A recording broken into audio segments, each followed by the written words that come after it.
Hello again, Steve here, and wanted to talk a little bit about something related to our upcoming coffee chat on Mars and Venus, the difference between men and women.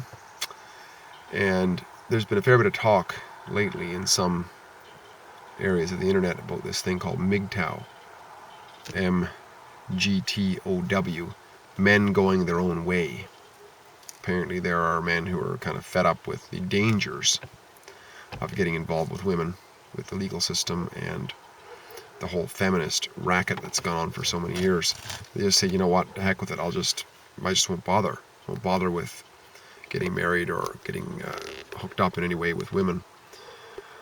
I think that it's positive and negative in a way, right? Because there's the recognition that there's crazy out there, and there's crazy both in men and women.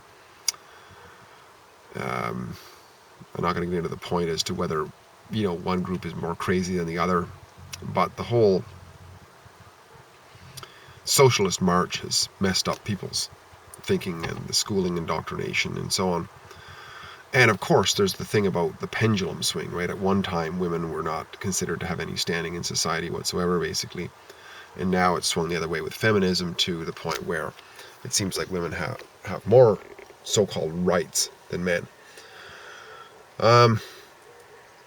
But I think the Mgtow movement is a bit crazy in a way because it seems to be that men who are dedicated to this sort of thing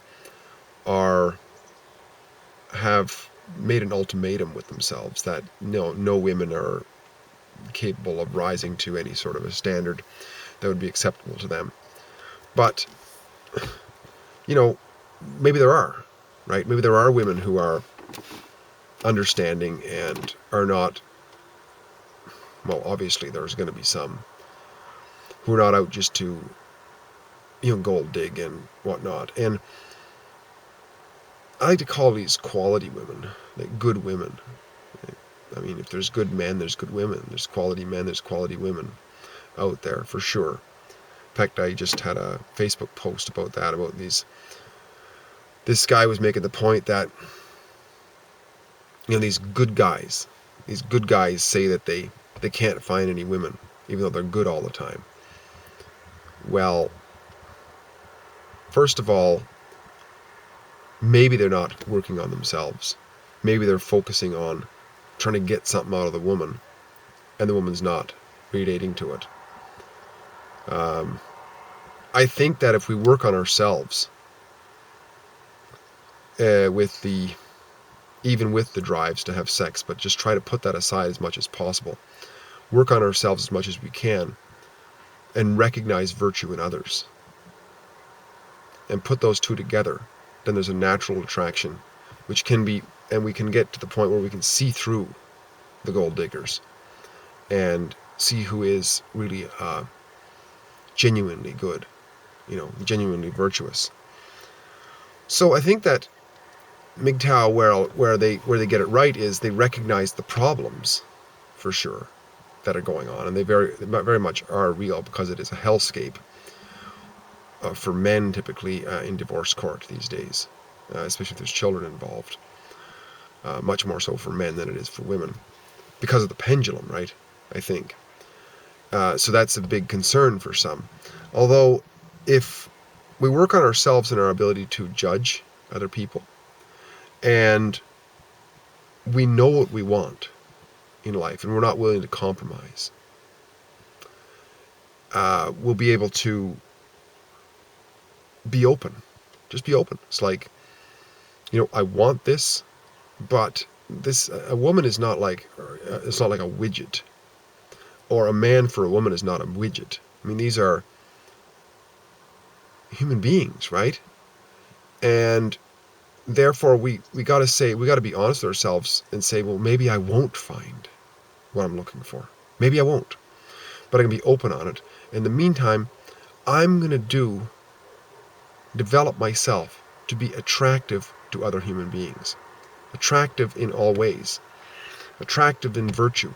Attractive in my composure. Attractive in my confidence. Attractive in my ability to make decisions. All of these things are very attractive to others. men and women, to do business with, and so on. And and somebody who's willing to cut through the BS, right? Because so many people are just full of, you know, flirtation and mind games and manipulation and not answering questions properly, not being able to have any rational discussion, being completely irrational wingnuts. But when we become more truthful to ourselves and we are more rational, we do attempt to be more empathetic. We do attempt to be more understanding and courteous and complimentary to others.